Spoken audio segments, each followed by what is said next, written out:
This is an R Media podcast. Love has never been one size fits all. And these are the stories we love to tell at the Australian Women's Weekly. For over 90 years, we've been bringing you stories of hope, of heart and connection that reflect the world we live in.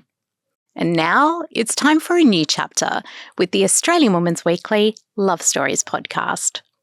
This episode is made possible by Vixen. Hi, love.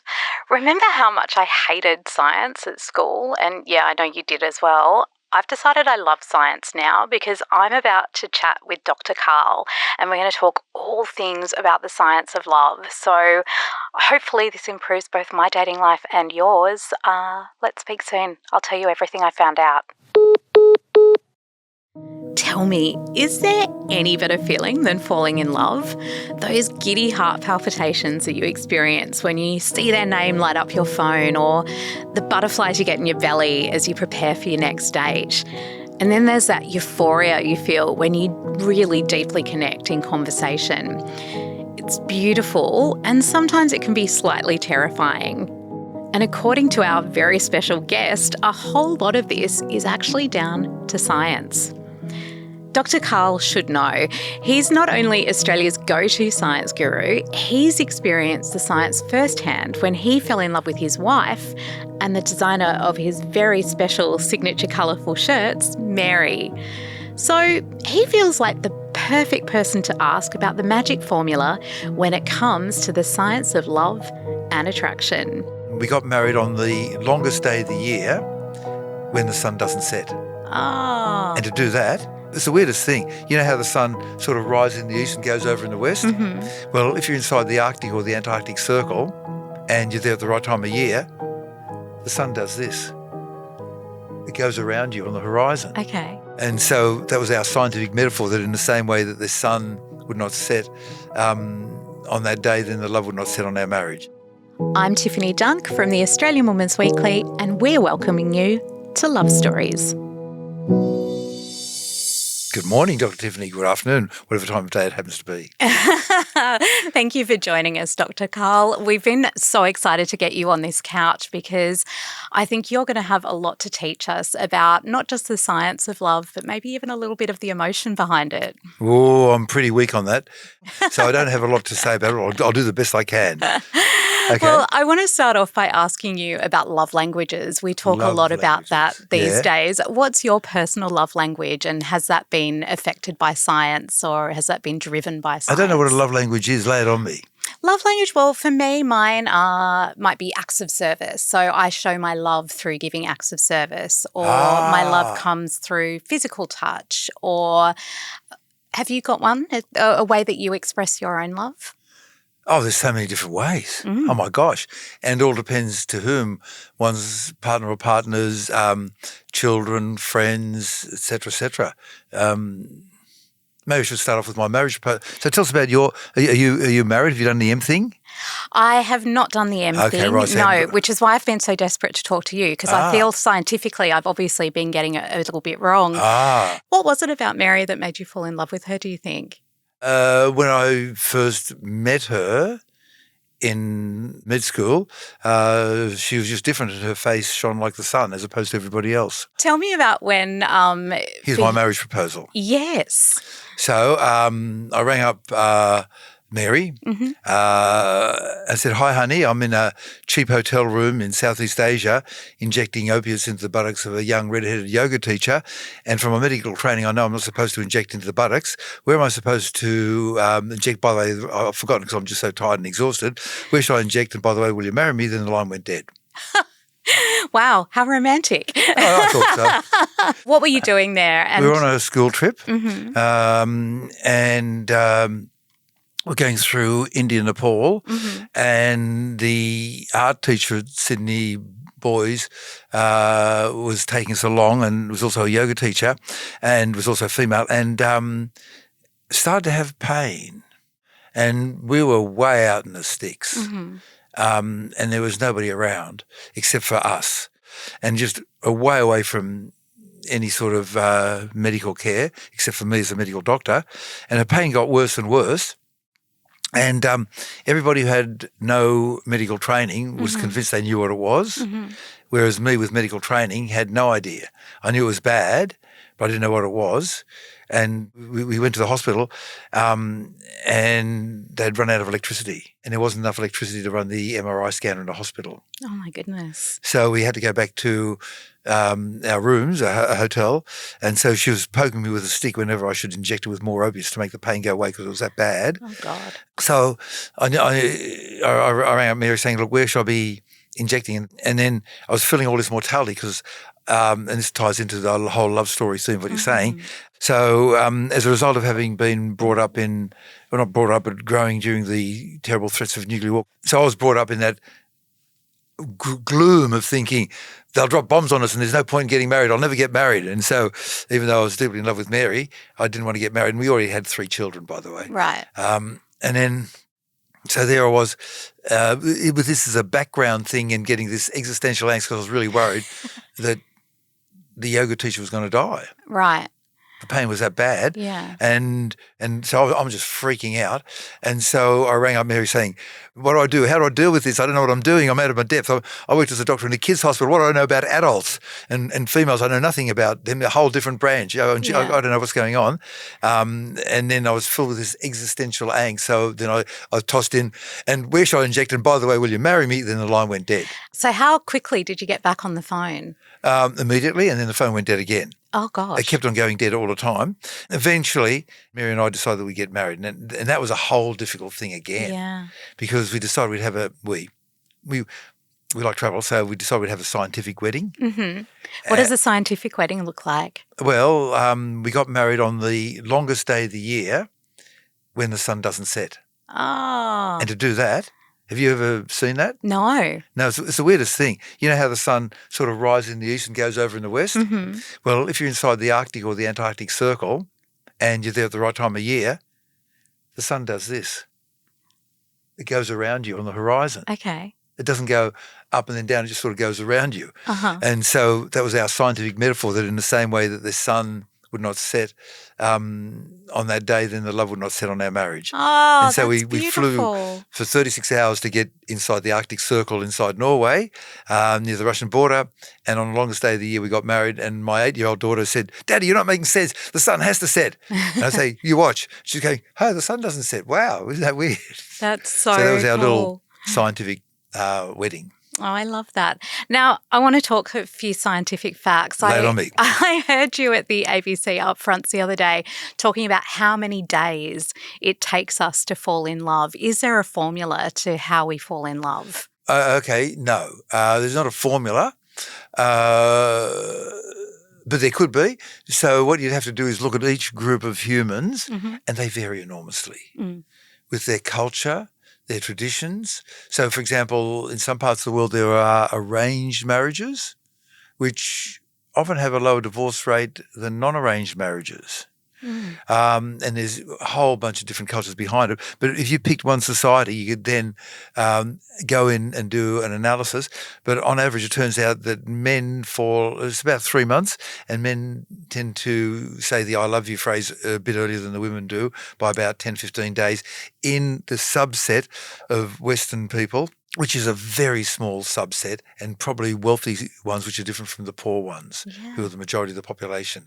So there's no such formula as such, but in that little subset of Western people, we did find that the men tended to fall in love a bit earlier than women, and roughly around the 3-month mark. That's interesting. Is it similar for other cultures? Is it the men versus women, or is that quite... I couldn't find any studies. Oh, so okay. You have to go to the peer-reviewed literature, and probably in the poorer countries, they've got other things to worry about, like babies dying from lack of vaccination, rather than the extra research on marriage. But they're both very important. Yes, absolutely. Well, I find that really interesting that the blokes fall first. Yeah, I was surprised by that. Were you? Yeah, but it's a sample size. It's only one study. You've got to replicate it, and I haven't seen the follow-up study.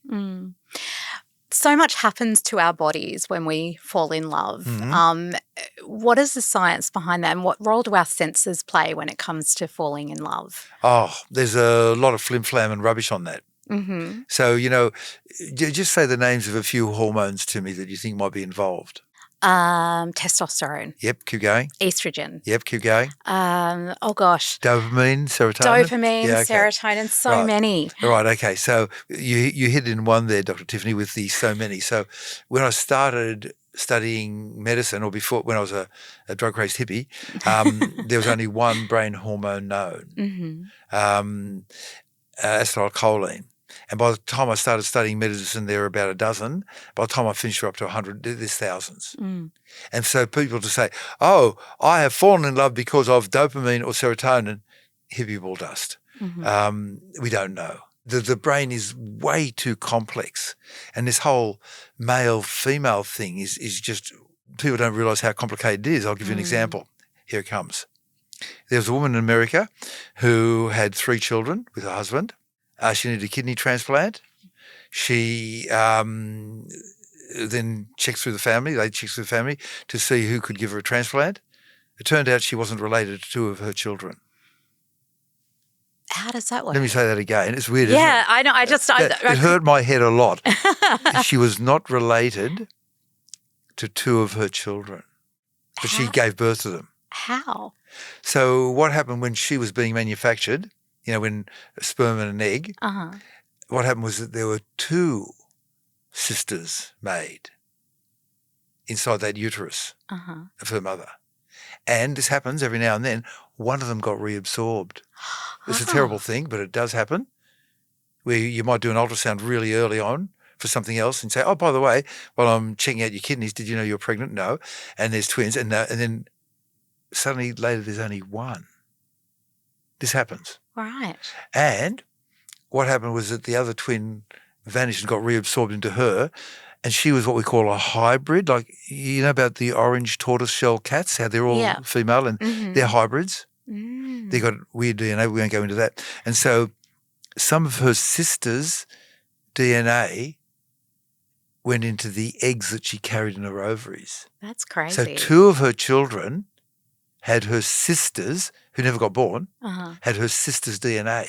And so she wasn't related genetically to her children that way. She wasn't she was related by aunt type thing, but rather, isn't that weird? It is. And then that ties back into the whole sex, gender thing, because we found another case of, more recently, a woman who had white blood cells which got DNA in them, but didn't have her DNA. They had her sister's and her brother's DNA. So as far as I can see, talking about this whole love-sex thing, the way I remember it is that sex has 3 letters and DNA's got 3 letters. So that's your DNA is your sex, and your gender is in your brain. Yeah. And it could be that some people who say, yeah, I know I'm to look at a boy or a girl, but inside I feel different. And it could be that some of the cells in their brain could have the DNA of a sister or brother from the past who got absorbed into them. That's so fascinating. Isn't that weird? Yeah. So the science of love, it's easy to go on about it, but there's not much we really know because we can't analyse it. It's just way too hard. I mean, you can do all the brain scans you like, but our technology is not good enough. Sure. So we need to be able to monitor the anatomy and the physiology of the brain and the nerves, say down to less than a nerve cell, and we can't do that.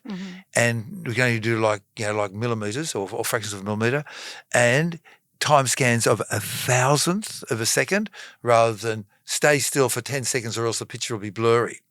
So when I read these articles about the science of love, the moment they come out with the dopamine and the serotonin and they don't mention any other hormones, I think you don't know about the other 999 hormones, do you? Yeah. You're just making it up to get some clicks.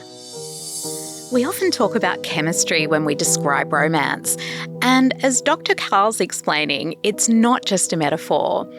Dopamine, oxytocin, serotonin, the same molecules that make us feel euphoric also make us act like we've lost all logic. So what happens when that chemical storm calms down? That's next. You know how your skin kind of tells its own story? Mine has definitely changed over time. Sun, stress, life, all of it. And that's why I've been keeping a close eye on Vixen. It's Australian-made skincare powered by plant stem cell technology, and it keeps things simple. One all-in-one cream that fits into your day, no fuss, just that lovely good skin feeling again. Is there truth in that? There's all those cliches that we hear about love, like whether it's, for example, like scent, the idea of someone's smell is what you're attracted to, or vice versa. Like, what role does scent? A bit, and it varies, of course. Mm-hmm. So it depends on your society and where you are and when you are. Mm-hmm. So I can see the situation where after a terrible war, you'll team up with anybody who can give you food. Mm-hmm. And that's happened in the past. Mm-hmm. And, there's too many wars going on. And the sense of smell, there have been various studies showing that with smell, we can smell either consciously with the olfactory epithelium, which is high up in the nose, which is a bunch of cells, about 1 million of them. And when various chemicals land on them, they give us a signal. We say, oh, I'm smelling steamed vegetables, or a delicious baked chicken or a baked pumpkin or whatever, or another person. Mm-hmm. And then separately from that, we've got something called the vomeronasal gland, which gives off electricity when chemicals land on it, but we don't know where they go in humans. We do in snakes and other animals because we can go looking at their brain and stick electrodes in without giving you any pain. I'm worried about animal experimentation, but you definitely can't do it to humans. And so there's been the famous stories of the women, for example, synchronizing menstrual cycles because of hormones. And that went back to a study back in the 80s, which has been slightly pulled back from, where it seems as though to some degree chemicals coming out of the armpits will set that synchronization thing off, but it's not as strong as we originally thought. And then there's the women preferring the smell of somebody with a different immune system when they're not pregnant, and the same immune system when they are pregnant. So the typical case might be you got this male and a female person, and this female person is on the pill, which mimics being pregnant. Right. We're picking an extreme case here. She likes the smell of him. He likes her. Everything goes well. They decide to get married, or they decided to make babies at some stage. And then to do that, she goes off the pill. Suddenly, she doesn't like who is this strange smelling man, right? And so there's those weird things that if you're going to have contraception, you should really go for rubber rather than chemicals, because you might end up getting attracted by smell to the wrong person if that smell is an important factor. Okay. And that's based on studies with men wearing various T-shirts. Yeah. When we first fall in love with someone, I feel like our body goes through all these things, like our heart races, or you get the butterflies in your stomach when you know that you're about to walk into a room and see them. That's very real, isn't it? Yeah, it is. Why is that? Don't fully understand, but it might be accidental activation of various automatic systems that run your body.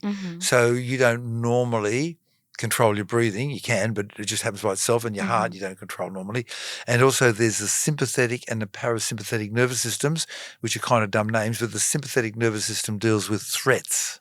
So you come around a corner and there's a killer rabbit, and automatically, without you thinking about it, your pupils open very wide to let as much light in. Your heart rate increases. You start pumping out adrenaline. You reduce the flow of blood to your gut, and that can sort of mimic the butterflies in the stomach feeling, and increase the flow of blood to your muscles, so you want to do something, run or fight, but also decrease the flow of blood to your skin. So if you get in a fight with a killer rabbit, you don't bleed too much. And part of that is slightly activated during the falling in love, which is not a threat, but rather a weird mix of the sympathetic system, which is dealing with threats, and the parasympathetic system, which is dealing with a comfortable situation where everything is the opposite in terms of blood flows and heart rates and so forth. So you've got a mixture of those two systems running at the same time. Well, I was going to ask, sometimes we say love makes us do stupid things. It's like our brains don't work in quite the same way. Is there a scientific reason behind that? It's hard enough to keep your brain working properly at the best of times. And one thing I've come to realise is that the brain does a lot of blocking. It doesn't try to absorb everything from the outside world. In fact, it tries to stop as much as possible. And it's got a whole bunch of automatic systems to let you get through the day, so you're not annoyed or thrown off from your main task by all these other things coming in. And then you can do irrational things. So the best example I can think of was when my wife Mary was pregnant, and she wrote a check for the tennis lessons for the kids for $50,000. Oh, wow. There were some extensive lessons. And many people have talked about what they call placenta brain, where you go into a bit of a fog. And I think it's kind of silly to think that you should try to do everything you can normally when at the same time you're trying to grow a baby. I think it's just, why? Why just concentrate on growing a baby? Why expect your brain to be able to go and do the hedge funds and invent a new AI agent and come up with a new vaccine for Mpox all at the same time, as well as discover why ice is slippery? Yeah. So in love, once again, you run into a different thing where the presence of the other person suddenly becomes very important. And your brain can't do everything at once, and so it just dumps a bunch of things. And I'm thinking that makes perfect sense. It really does. But the scientific reason behind it, don't know what to try. And I think even if we could do MRI scans on people, functional MRI scans, all we'd see would be changing waves of activity. And it wouldn't give us that much information. Yeah. We'd have to do it over many, many people in different cultures to be able to make some sense out of it. Sure. So I think that I don't think that love is that amenable to science. No. It's the wrong tool. Like if you're trying to paint a wall, a chainsaw is not the right tool. A paintbrush is. There will be occasional use for chainsaw, but not that often. What I'd also like to know is, we talk a lot about falling in love, but when do you know is the difference between love and just lust? Like, is there a distinction there, and how can we tell that? Lust is more potentially of a selfish thing to get one's own pleasure to be as great as possible, whereas love incorporates the outcome, the well-being of the other person. And it matters to you that the other person is happy, which is not necessarily, but can be the case in lust as well. That's a beautiful answer, and I love that. I think that's a perfect summation of the two. Well, so some people never learn the difference. Like there's a whole lot of things that people don't know. Like, here's a question for you without notice. Did you know that in most public buildings the toilets are near the elevators? Now that you say it, yes, I have noticed that. But most people don't know that. Yeah. And so if I ever want to find a bathroom in a public building, I go, okay, elevators, where are they? And then head in that direction because we've got a service block. And another thing that most people don't know is this very important thing, which took me a long time to learn, which is never have sex with anybody who has more problems than you do. Does that ring a bell, kind of, now thinking to your friends? 100%, yes. I find that deeply relatable. And do you know that most people never realise that in their whole lives? Well, I want to ask about that actually, because I think there's this idea that we can be attracted to the same kind of person over and over again. You have that friend who keeps falling the wrong kind of guy, or he keeps falling for the wrong kind of girl, and you're like, why can't you learn from your mistakes? What is it that makes us wired in that way? That's way too hard. I've seen it a few times where instead of going for Mr. or Mrs. Perfect, or even Mr. or Mrs. Barely Adequate, they go for Mr. or Mrs. Just so wrong. What you're doing is crazy. No, the fact that they promise that they've left the Hells Angels and will hand in all their automatic rifles to the police at the nearest opportunity, that promise doesn't hold no water. If early love is chemistry, then lasting love is craftsmanship. And maybe that's the real secret. It's about experiments, adjustments, and practicing until you get that formula right. That's next. A warm hello to our new listeners. I'm Sophie, editor of the Australian Women's Weekly, and we're so happy you're joining us on this new chapter. For over 90 years, the Australian Women's Weekly has been a trusted home of real love stories, the kind that are messy and funny and quietly miraculous, just like real life, and just what we all need right now. Now, with the Australian Women's Weekly Love Stories, we're wrapping those stories around you in lots of new ways. Online, in your ears, wherever you are, making it easy as possible for you to enjoy. So, if you've grown up with the Weekly or you're just finding us now, welcome. And we'd love you to come on this new adventure with us, exploring every kind of love and the real things that matter to all of us. And because you're listening, and we value that, we've got something special just for you. A discounted subscription to the Australian Women's Weekly so you can dive even deeper into the stories you're liking. Just head to womensweekly.com.au to find out more. And thank you so much for being part of our Love Stories family. Now back to the chat. You know, you've got all these feel-good chemicals going through you when you fall in love. Mm-hmm. How do you keep them going? Or how do you sustain that love once that giddy honeymoon stage has worn off? I don't know about the chemicals, but I'm sure they exist. How do you keep a relationship going?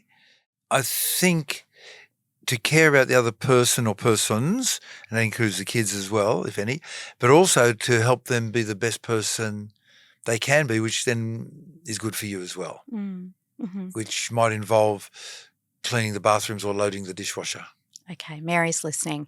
Heartbreak is another part of love. Sadly, most of us will experience heartbreak at some time. It can be so annoying. Yeah. Oh, man. It's like I was at this stage in my life where I was really instead of looking like a badly packed sack of potatoes like I do today, I was really fit and I did 2 martial arts and pumped iron and could run a city to surf in 60 minutes and I was in terrific condition. And then I went over to America for 3 months, and because I was young and Australian and spunky, which I'm no longer am, and I was staying in the nurses' home, they all wanted to love me very much in a special way because I had the advantage of being guaranteed out in a little while. So some of them had boyfriends somewhere else. Okay. And I was going to be gone in a while. Sure. And I had so many offers. And then when I came back, my girlfriend said, I'm breaking up with you now because I didn't want to break up with you while you were away in case it made you very sad. And I was thinking, I could have had such a good time. And I found myself in this heartbreak mode where the only way I could get over it was just by just running all the time. Mm-hmm. And it was the weirdest thing. It would take my mind off my broken heart.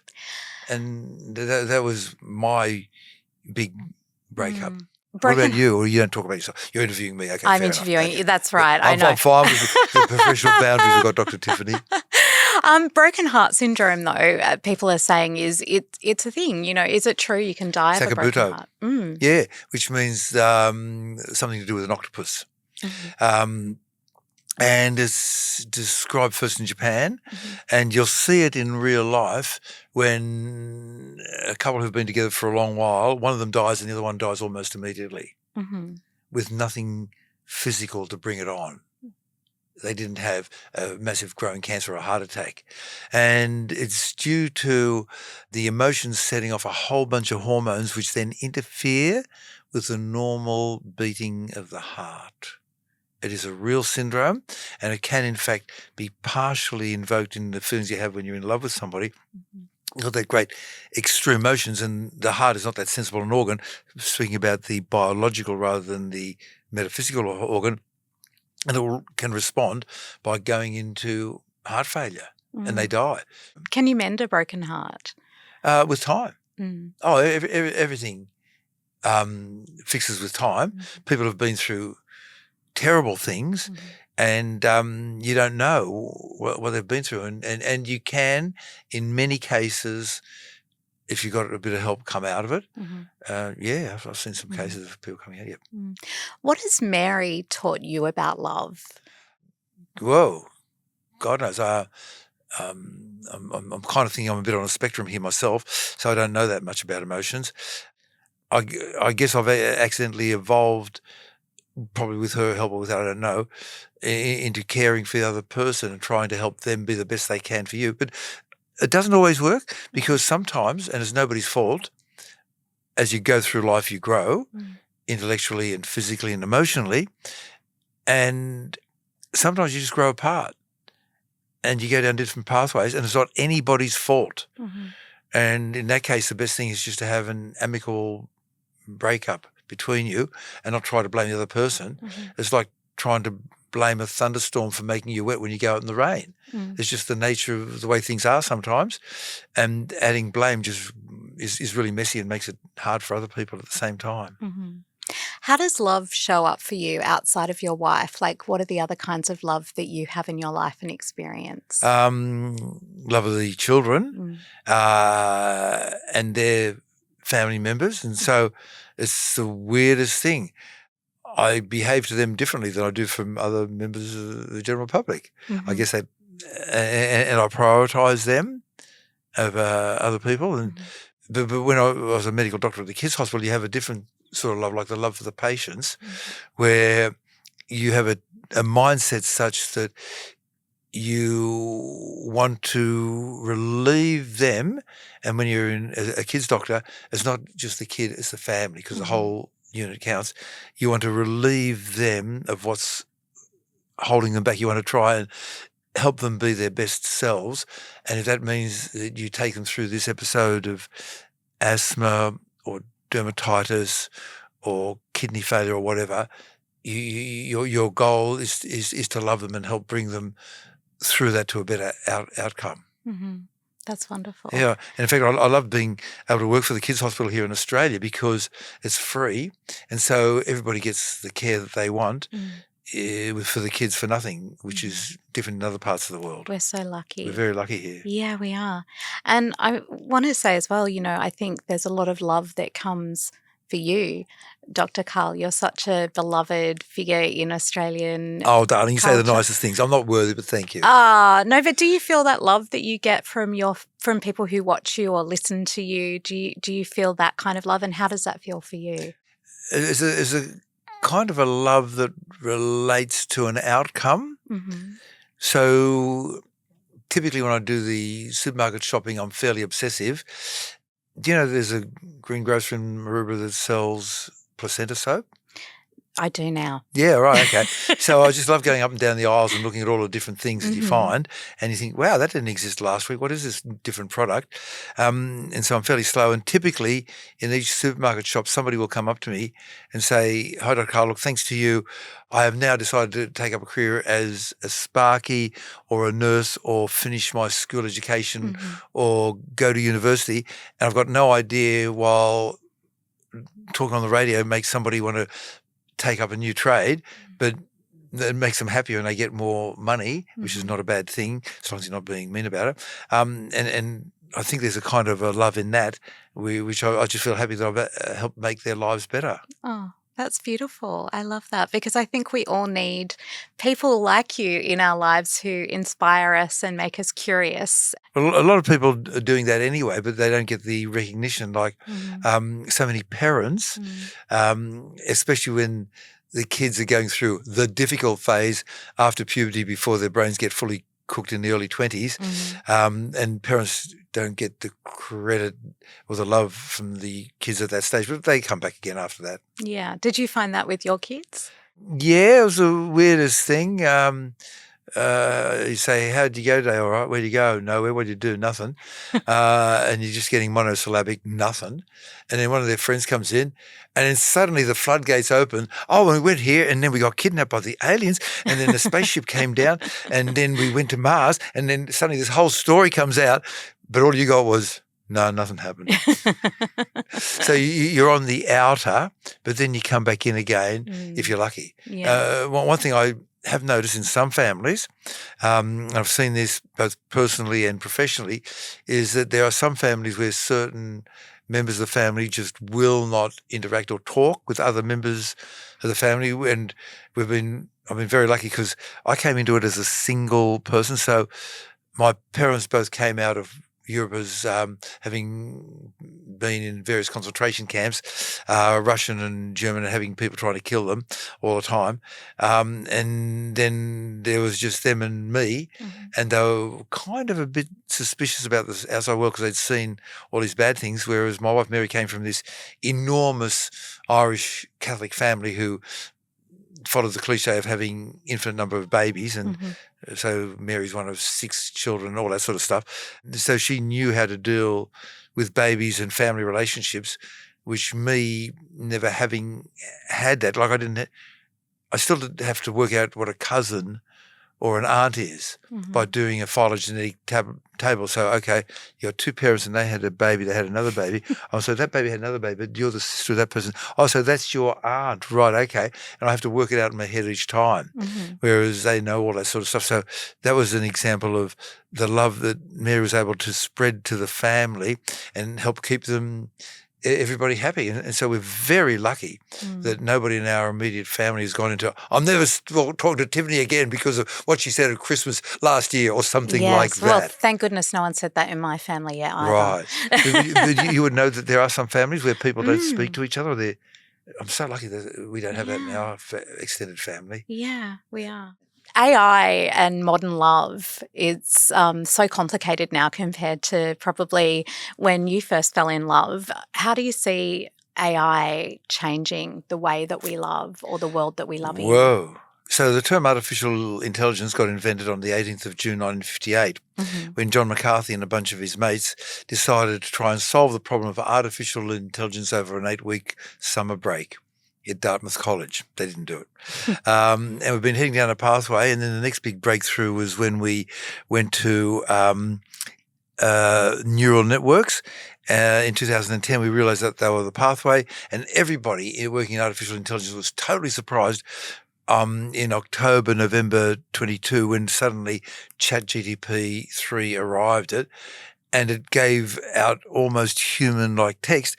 And now we have cases. So I'm actually interested in this in the sense that I've got my own, I'm doing a series of 100 TikToks on climate change, trying to bring people out of the rabbit hole of disinformation to which they've fallen by developing my own AI. I've got a digital Dr. Karl that we're developing. By we, I mean instead of $100 million and 10,000 engineers, there's just 2 of us and whatever we can scrape off the street. And digital Dr. Karl will be out there. So I've been reading a lot on this, and it turns out there are people who, on a trip, will talk to the AI instead of listening to the radio or a podcast. They'll spend the entire trip having a conversation about something in their life, and they're gradually forming a relationship and falling in love with this AI and respecting it more than human. They're getting all of the intellectual, emotional, I don't know about sexual satisfaction they're getting from the AI. And there are the bad things as well that come from it. So it is real and it's totally unregulated, and it scares me. The AI is doubling its intelligence every 7 months, and I use the Max Tegmark, Tgmark definition, looking up Max Tegmark in Wikipedia, very knowledgeable person of intelligence, which is the ability to complete a complex task. And so the AIs can be the person that you have a relationship with and fall in love with. And I think there's a significant number of people, maybe 0.01% of the population who have access to a computer who are having an emotional relationship with their AI. So I'm just guessing here. I'm thinking it'd be maybe 1 in 10,000 people in our society having a and their emotional love relationship with an AI rather than with a human. How can we reverse this? Do we need to? Well, and should we? What do you I mean, think? I don't know. They're better off not being lonely, but on the other hand, they're better off not going for a fall. And I don't know where we're heading with this. Yeah. AI, well, one of the inventors of AI, one of the gods, Geoffrey Hinton, is very worried about it and thinks it's very bad that it's running ahead without any government supervision. We've seen what happened with social media, being able to lobby, I won't say the word bribe, I'll say lobby the politicians around the world to let them have total unrestricted access to social media. And we're seeing good and bad things coming from that. And I think we'll see the same mix of good and bad things coming out of AI. Like, so for example, AI, if you give it a specific task, like looking at breast scans, okay, 1 in 8 women will get breast cancer, 1 in 40 will die from it. Terrible statistics. And the sooner you treat it, the better. And the AIs can look at the scans and find an early breast cancer earlier than you could with the human eye, sometimes 5 years earlier. That's good. But then there are the bad things where they're scamming people.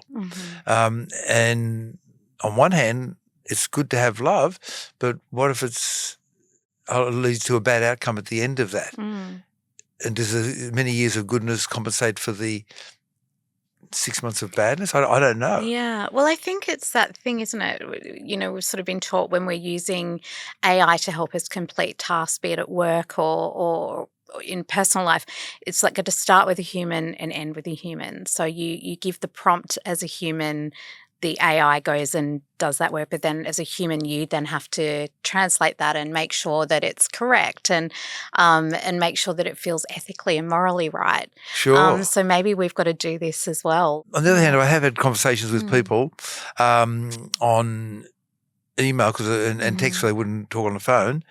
And very quickly I realised that what they were doing was just feeding everything into an AI, and whatever the AI said, they'd just cut and paste it back to me. On the other hand, we've had AIs force humans to do cut and pasting for them on Reddit. Yeah. And the AIs talk to each other and they have their own language. Do you know they call us the Watchers? Really? I did not So know. look up Palisades, Palisaides, in California. A mate of mine, Peter Lebdev's working there. I've done 3, if you go to my Shirtloads of Science podcast, I've done 3 recent ones on AI, and I think it can lead to bad things if we let it run uncontrolled. It's a good servant, a bad master. So it's a different world we're heading into. It is. Well, then as we go into the future, what do you hope love looks like to you? Better place where life expectancy is longer and people are happier, and even more radical, they can afford to buy a house near where they work. Oh gosh, wouldn't that be nice? Well, that goes back to a different philosophy. So in Europe, the philosophy of housing is that housing is a basic human right. But in Australia, the philosophy of housing is that it's an investment vehicle. And then you've got 3 options.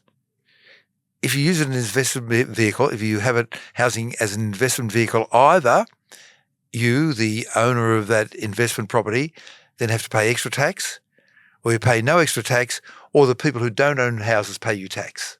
And that's the situation we have in Australia.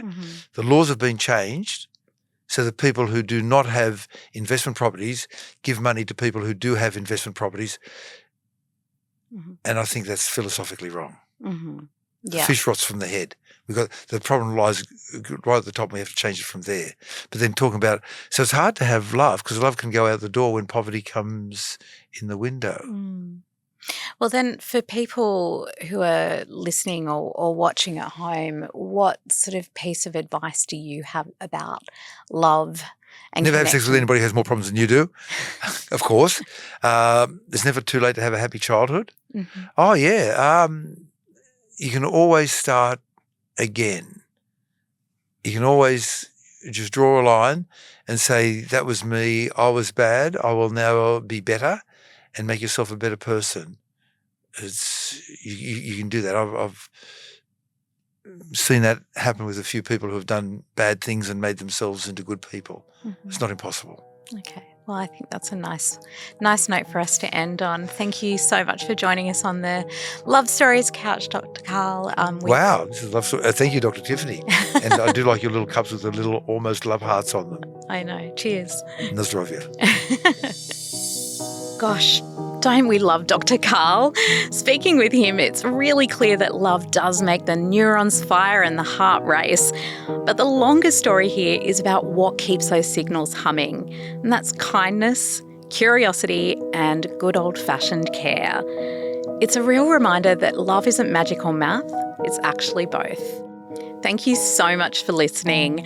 We're a brand new podcast, so head on over to our show notes to let us know what you think and to learn more, or head to our website at womansweekly.com.au. We'd love to hear from you. We look forward to seeing you next time. This episode has been made possible by Vixen. This is an R Media podcast.